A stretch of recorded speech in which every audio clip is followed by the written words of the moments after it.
Hello friends and students, my name is Ritesh Rai from Rai classes.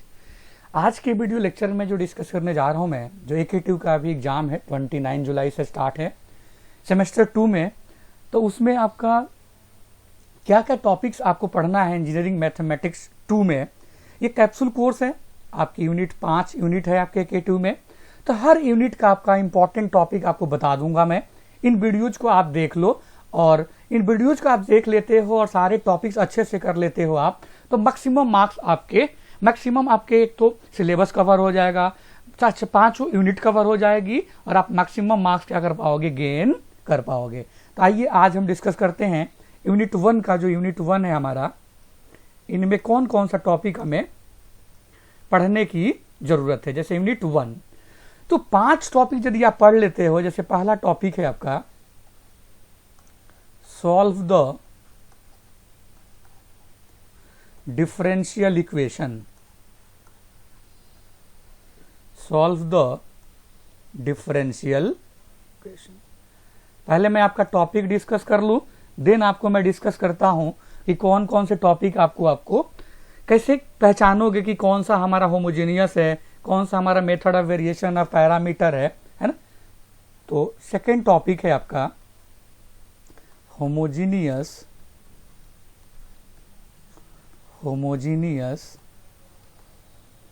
Differential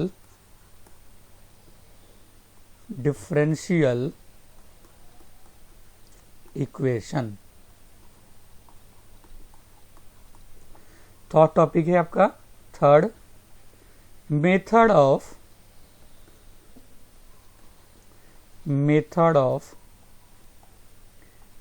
variation of parameter.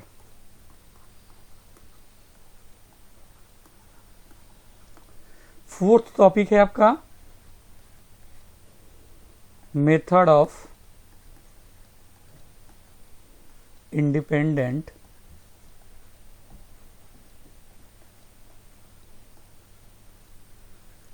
Variable, जिसको normal method भी, normal form भी हम variable.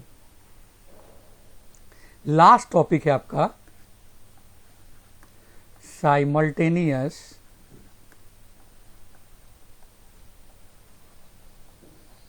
Differential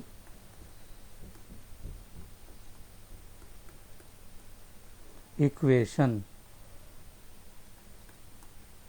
okay, तो यदि आप यूनिट 1 की बात करते हो तो केवल ये 5 टॉपिक कर लो तो पूरी यूनिट आपकी कवर हो जाएगी। पहला क्या है, solve the differential equation.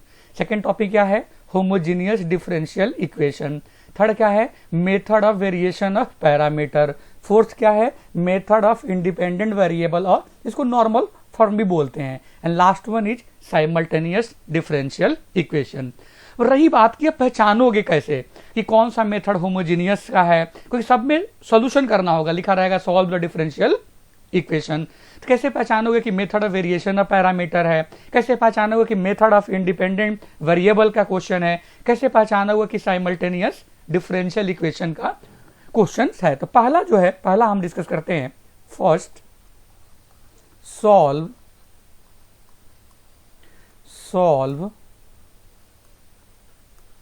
Differential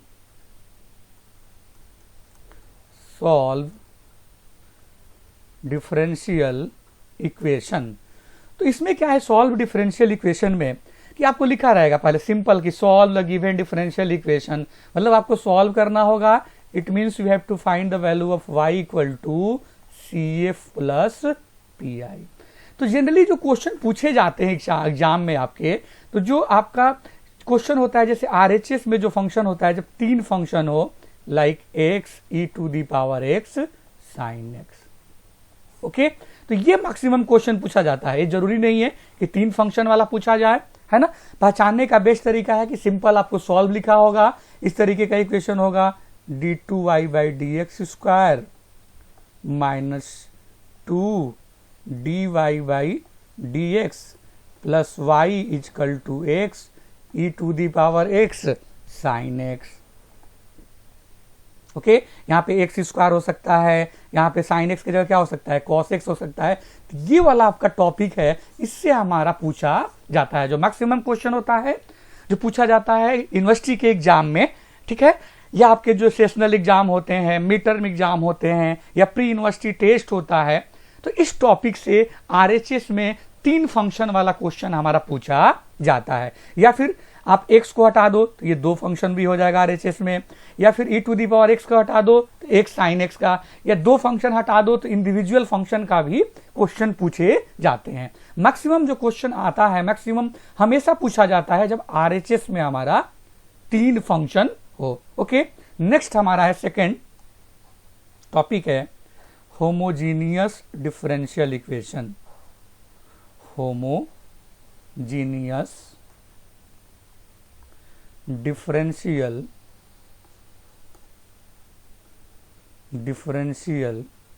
equation. तो होमो का मतलब क्या होता है, सेम होता है। तो सबसे बड़ी बात कि कैसे पता चलेगा कि ये होमोजीनियस डिफरेंशियल इक्वेशन है। सेम सॉल्व करके वही करना है आपको, y इक्वल टू क्या फाइंड करना है, CF plus PI। CF for complementary function, PI for particular integral. RHS में कोई भी फंक्शन हो, चाहे कोई भी मेथड हो, ये 5 मेथड में कोई भी मेथड हो, CF निकालने का जो मेथड होता है वो क्या होता है, सबके लिए सेम होता है। चाहे कोई भी, चाहे मेथड ऑफ वेरिएशन हो, चाहे साइमल्टेनियस हो, चाहे नॉर्मल मेथड हो, सबके लिए क्या होता है, CF निकालने का मेथड जो होता है सेम होता है। अब रही बात कि होमोजीनियस हम कैसे पहचानेंगे, तो जब हमारा जैसे dy बाई dx है तो वहां पे x से मल्टीप्लाई होगा, किससे मल्टीप्लाई होगा, x से, और इसके जगह हम क्या पुट कर देंगे, dy। यदि डबल डिफरेंशिएशन होगा d2y बाई dx स्क्वायर से, तो वहां पे x स्क्वायर से मल्टीप्लाई होगा, और वहां पे क्या पुट कर देते हैं हम लोग, d minus 1 into y. Similarly यदि क्यूबिक हो मतलब dqy बाई dx क्यू हो, तो वहां पे x क्यू से मल्टीप्लाई हो करेंगे, और उसके जगह क्या पुट कर देंगे, d minus 1 d minus 2 into y. तो जहां भी इस टाइप का होगा वो क्या हो जाएगा, होमोजीनियस होगा। और ये ध्यान रखिएगा कि वहां पे x लेट कर लेते हैं, x इक्वल टू e⁻z।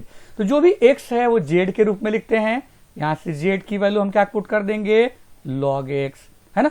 तो जो CF/PI फाइंड करेंगे वो z के फॉर्म में फाइंड करेंगे, और जो फाइनल आंसर लिखेंगे हम लोग y equal to CF plus PI, वो तो हम क्या करेंगे, x के फॉर्म में लिखेंगे।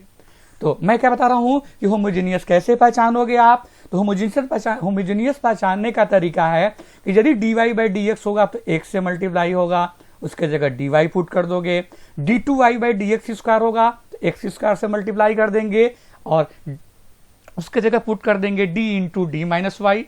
Similarly x q, dqy by dx q होगा तो उसे x क्यू, और उसके जगह पुट कर देंगे d into D minus 1 d minus 2 into y. ठीक है, बाकी सेम प्रोसेस होगा। तीसरा जो है आपका method of variation of parameter, method of variation of para. तो मैक्सिमम क्वेश्चन में मेंशन होता है कि by using solve the given differential equation by using method of variation of parameter. यदि नहीं गिवन होगा तो लिखा सॉल्व गिवन डिफरेंशियल इक्वेशन। तो जब भी आरएचएस में कॉसेक एक्स हो,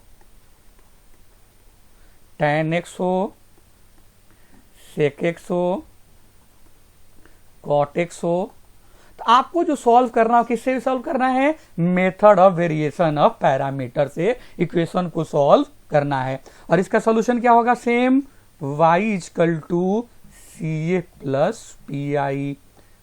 CF सेम मेथड से निकालेंगे, सेम मेथड जो हम पढ़ते बेसिक टाइप का। PI निकालने का फॉर्मूला चेंज हो जाएगा, PI इक्वल टू हो जाएगा PI फॉर पार्टिकुलर इंटीग्रल, इसके लिए हो जाएगा uy1 plus v।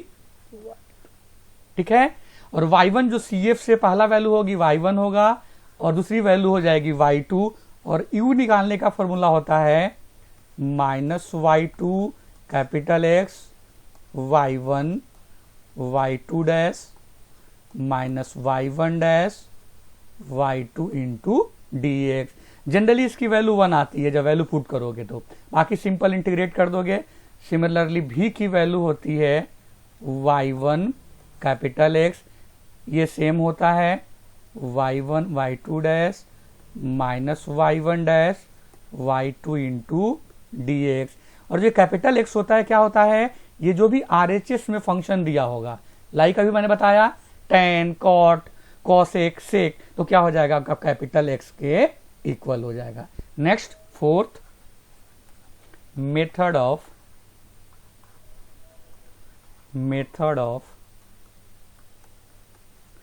Independent variable, इसको हम नॉर्मल फॉर्म भी बोलते हैं। तो इस क्वेश्चन में लिखा रहता है आपका, है ना, कि मेथड ऑफ इंडिपेंडेंट वेरिएबल करना है, चेंजिंग है ना, या नॉर्मल फॉर्म से करना है।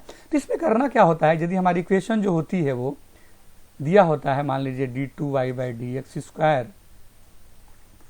Plus p1 dy by D x p plus qy equal to r, ये फंक्शन, और इसको हमें कन्वर्ट करना होता है d2z by D x square plus p1 dz by D x plus q1y equal to r1। तो हमें r1 p1 और q1 की वैल्यू निकालनी होती है, और निकाल के पुट कर देते हैं, ठीक है, इन इक्वेशन में। और यहां से फिर वही CF y इक्वल टू जो सोल्यूशन होगा हमारा क्या हो जाएगा, CF प्लस PI। वही सेम कॉन्सेप्ट से कॉम्प्लीमेंट्री फंक्शन फाइंड करेंगे, PI फाइंड करेंगे, वही हमारा क्या हो जाएगा, फाइनल सोल्यूशन होगा। जो पांचवा लास्ट मेथड है होमोजीनियस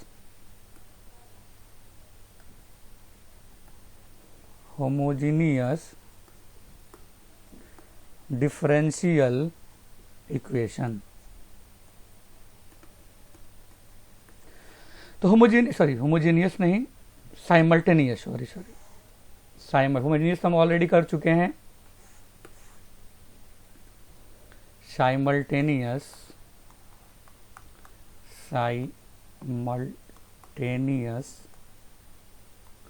डिफरेंशियल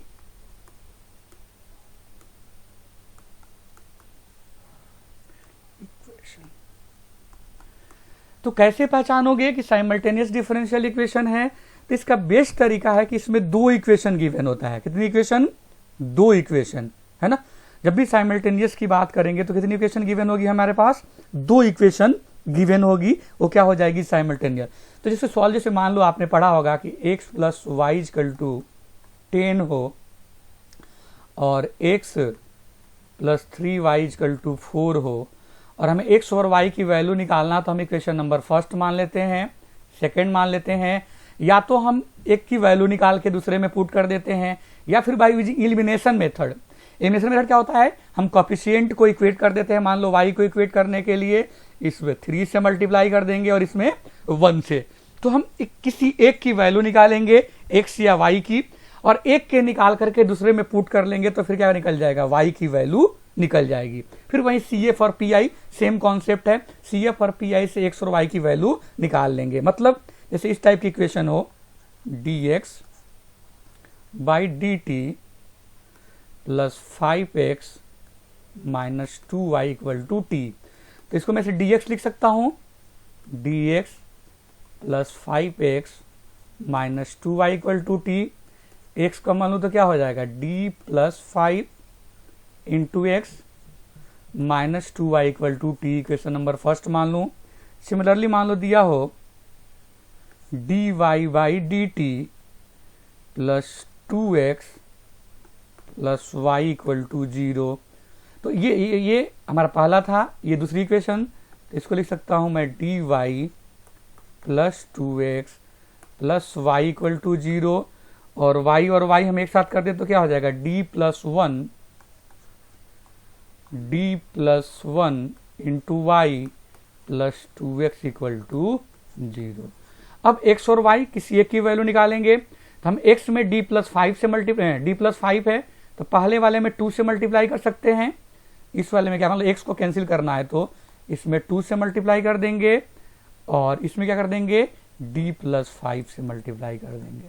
फिर x के कोएफिशिएंट कैंसिल हो जाएगा, y की वैल्यू निकालेंगे, जो y की वैल्यू आएगी हम किसी एक में चाहे पहले वाले में पुट कर दें, है ना, या दूसरे वाले में पुट कर देंगे तो हमारा y की वैल्यू आ जाएगी। ओके, तो मेरे चैनल को राय क्लासेज को प्लीज आप लाइक एंड सब्सक्राइब करिए, लाइक एंड कमेंट्स भी करिए, सो डैट कि जो भी आपको इम्प्रूवमेंट चाहिए, जो भी आपके सजेशन होंगे वो आपके और भी फुलफिल किए जाएंगे।